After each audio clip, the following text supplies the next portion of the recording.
মধ্যে বলছিল যে তোমাকে কোরআনটা কোবাবো, তখন বলছিল এই কোরআনই তোমাকে খাবে। ঠিকই স্বপ্নে দেখলো তাকে দুই লোক আসা খতম করে দিয়েছে।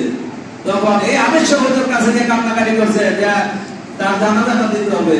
তখন ওর উপরে তার জানাজাটা পড়াইছেন। সকলে আমিন আমিন। এখন সকলে আমরা জানাজা নামাজ আদায় করব, সকলে একান্ত করব, দায়িত্বটা দাঁড়াবে।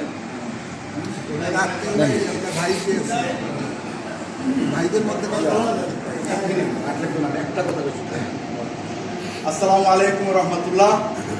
আমি আপনাদের সময় নষ্ট করবো না, আধা মিনিট শুধু কথা বলবো। বাচ্চু ভাই আমাদের সাথে চলাফেরা করেছে, ছিলেন কিছুদিন আগেও। এই বছর আমরা ঈদে মিলাদুন্নবী সাল্লাল্লাহু আলাইহি সাল্লাম সহ শান্তিপূর্ণভাবে বাচ্চু ভাইয়ের নেতৃত্বে আমরা অনেক কিছু করতে পেরেছি। আল্লাহ আমাদেরকে তৌফিক দান করেছেন, সেই জন্য শুকরিয়া।